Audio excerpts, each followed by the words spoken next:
मुझे 19 तारीख से ऑनवर्ड 22 तारीख तक टास्क मिला था। डॉक्टर साहब एक तो ये बताएं कि इसका बयान जज ने पूरा क्यों नहीं लिखा और जज ने कैसे आइडेंटिफाई किया कि ये बच्ची की जो दरख्वास्त आई है, कोई भी आगे उठ के कहे मैं दुआ जा रहा हूँ, मेरा निकाह है, मैं डिस्ट्रिक्ट एंड सेशन जज साहब की परमिशन लेने वाला काम कर रहा था।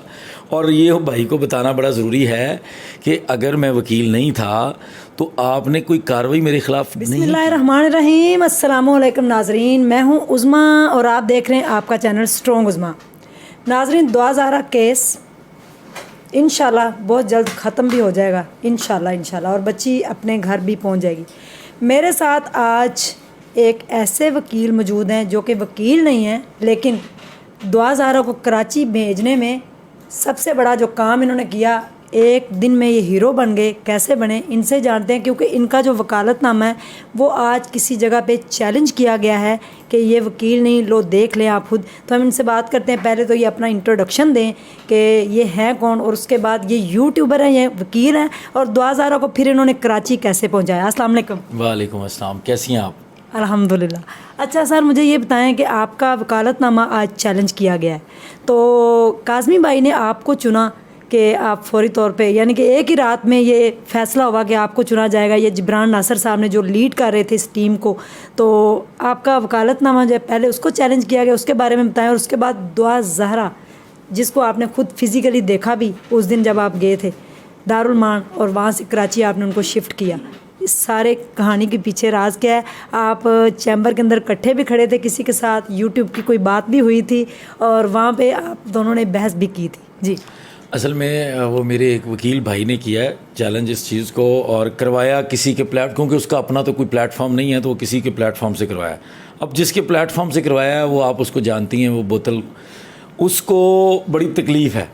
क्योंकि मैंने, वैसे तो मैं 2-3 दिन से रोज़ी रोटी अल्लाह ताला होता है ज़रिया, लेकिन अल्लाह ताला ने आगे अपने बंदे भी बनाए होते हैं, तो 2-3 दिन से मैं हूँ। उसका टुट्टा साफ़ी है, एक सोफ़े वाली लाश है, सबका मैं रोज़गार का ज़रिया बना हुआ हूँ। तो अब वैसे तो उनको भी पता है कि अब हालात ये हो गए हैं कि एक बंदा है जिसको हम कुछ कहेंगे तो लोग आएंगे। अब लोग सुनने आते हैं और गालियाँ देने आते हैं उनके लाइव के ऊपर। वो जो मेरा एक भाई है वकील, उसने उनको कोई वकालतनामा दिया है और ये कहा है कि वो वकील नहीं था। तो पहला तो मेरा बड़ा सिंपल सा सवाल है, ये सारे लोगों को रोकें, उन लोगों के ख़िलाफ़ कार्रवाइयाँ करें जो मुझे वकील डिक्लेयर कर रहे हैं। दूसरा ये है कि आप लोगों के लिए जानना बड़ा ज़रूरी है कि मेहदी काज़मी साहब के इस केस के अंदर मेहदी काज़मी साहब ने जिब्रान नासिर साहब को अपना वकील मुकर्रर किया है। अब जिब्रान नासिर साहब आए दिन जहाँ जहाँ उनको ज़रूरत पड़ती है, चूँकि ज़ाहिर है एक बंदा है वहाँ पे मेहनत कर रहा है, उनका हर जगह जाना आसान नहीं है। वो वहाँ अपनी लीगल टीम दोस्तों के साथ प्लान करके जो बंदा उनको मुनासिब लगता है वो उसको शामिल कर लेते हैं, और उसको एक थ्रू ट्वीट या फेसबुक पोस्ट उन लोगों को एक्नॉलेज कर देते हैं कि भाईजान ये हमारे दोस्त हैं, भाई हैं, लोगों को बताने के लिए कि ये अब इस केस में होंगे। तो मुझे 19 तारीख से ऑनवर्ड 22 तारीख तक टास्क मिला था लोगों की दुमों पे पाँव रखने का, और एक नेक मकसद के लिए कि बच्ची को उसके आबाई इलाके में वापस भेजना है। पहली चीज़ तो ये कि वो अल्हम्दुलिल्लाह अल्लाह ने इज़्ज़त दी, और इस 3 दिनों के अंदर अंदर अल्लाह ने इतनी इज़्ज़त दी कि वो मुझसे, मैं ख़ुद भी वो लोगों के मैसेजेस, कमेंट्स, और आप भी जिस तरह कह रही थी वो देख के मैं ख़ुद भी जो है ना वो बड़ा अजीब सा कि खुश होना है, पता नहीं क्या करना है, वो मुझे समझ नहीं आ रही। तो वो मैंने ख़ुद से लोगों को नहीं कहा, वो अपने आप ही लोगों को मैं नज़र आया, लोगों ने मान लिया।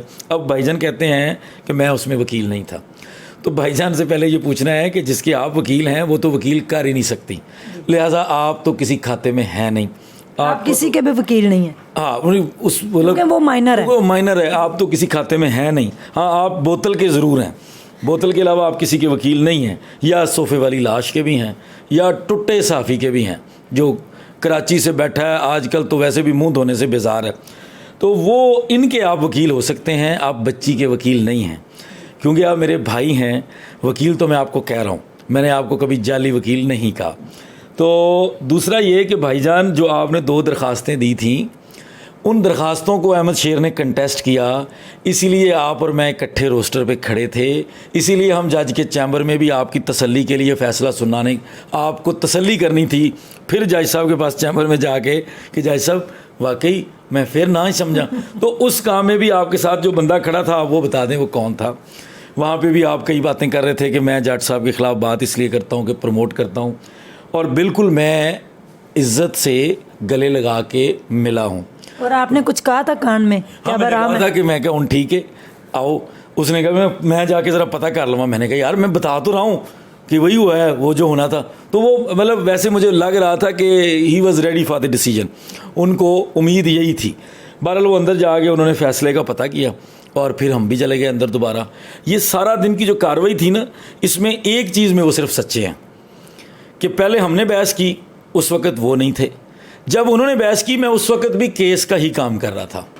मैं डिस्ट्रिक्ट एंड सेशन जज साहब की परमिशन लेने वाला काम कर रहा था। और ये भाई को बताना बड़ा ज़रूरी है कि अगर मैं वकील नहीं था तो आपने कोई कार्रवाई मेरे ख़िलाफ़ नहीं की, इसका मतलब है कि आपने मुझे वकील मान लिया है। क्योंकि जज को इन्होंने क्यों नहीं कहा कि ये बंदा जो है ये एक स्ट्रेंजर है, इसको बाहर निकाले? हाँ बिल्कुल, क्योंकि कह नहीं सकते थे ना, क्योंकि उनको पता है पाँव तो वैसे मैंने बोतल की धुम पे रखा है, लेकिन भाई चूँकि अब ज़ाहिर है उसके साथ बैठता है, भाई की वजह से उनका भी काम चल रहा है, तो भाई ने इसलिए जो है ना वो उस दुम का जो है ना वो उससे मेरा पाँव उठवाने के लिए बेसिकली ये सारा काम किया। सर फैसला आप दोनों के सामने हुआ, वो आपके भाई वकील आपके साथ थे? फैसला हो चुका था, भाई को तसल्ली मेरे सामने हुई। ओके। उसके बाद आप आए दारुल मान, आपने फिजिकली दुआज़ारा को देखा?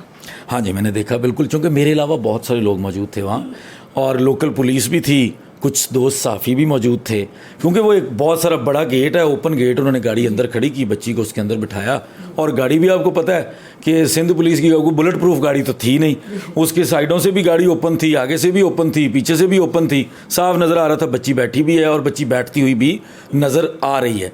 इसलिए मेरे अलावा भी कई दोस्तों ने देखा और बिल्कुल हमारी नज़रों के सामने हमने तसल्ली करके दुआ और ज़हीर को इकट्ठे नहीं होने दिया, हमने दुआ को किसी माई के लाल को यहाँ रोकने नहीं दिया और बच्ची को कराची के लिए रवाना अपनी आंखों के सामने किया। जी।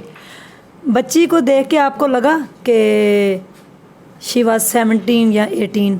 नहीं, मैं पहले ना ये कोट कर चुका हूँ कि जिस दिन इन्होंने दारुल मान वाली दरख्वास्त दी थी किसी नामालूम वकील के ज़रिए, उस दिन मुझे कोर्ट के स्टाफ ने खुद बताया था, मेरे स्टाफ को भी बताया था, मुझे भी बताया था कि सर वो तो बच्ची बड़ी छोटी सी है। देख लें कितने लोगों ने देख के हमसे को पूछा नहीं, हमने उनसे ये नहीं पूछा कि यार तुम्हें कैसा लगी वो लड़की, वो क्या थी। हमने से उसको बताया यार वो दुआज़ारा वाला। सर ये दुआज़ारा है वो जितना रौला पे आया पूरे पाकिस्तान, सर वो एड्डी जी बच्ची सी, ये वाली है बच्ची वो जिसका रौला है। तो वो बड़े हैरान हुए। उससे मुझे लगता है कि शायद जज साहब को भी इन्होंने मिसगाइड किया। जज साहब को अगर हल्का सा आइडिया हो जाता तो ये सूरत हाल और होनी थी, वहीं पे खबरें शुरू हो जानी थी, वहीं पे प्रेस कॉन्फ्रेंसेज होनी थी और जज साहब ने बच्ची को बिठा लेना था और पता करना था कि ये माइनर बच्ची का वाली वारिस किधर है। और शायद मेहदी काज़मी साहब को फिर जज साहब यहीं वाले बुला के कहते यार ये अपनी बेटी लेके जाएं, ये छोटी सी बच्ची यहाँ पे फिर रही है, लाहौर में रुल रही है। तो ये ऐसा हाल होना था। सर उसकी जो एप्लीकेशन है उसके ऊपर वो दारुल मान गई है, तो वो माइनर है, तो उसकी एप्लीकेशन के ऊपर उसको दारुल मान कैसे भेजा गया, ये किसने भेजा है? ये बड़ी ज़्यादती की है। आज इनके साथ ही बैठते हैं अजीज़ुल्लाह खान साहब, वो 37 साल पुलिस की सर्विस में रहे हैं और डीएसपी रिटायर हैं और अब वकील भाई हैं हमारे। उन्होंने मुझे अपने लाइव में लिया और हम इसके ऊपर डिस्कशन कर रहे थे। मुझे कहते आप एप्लीकेशन पढ़ के बताएं, मैंने पढ़ के सुनाई। कहते ऑर्डर भी पढ़ के सुनाएं।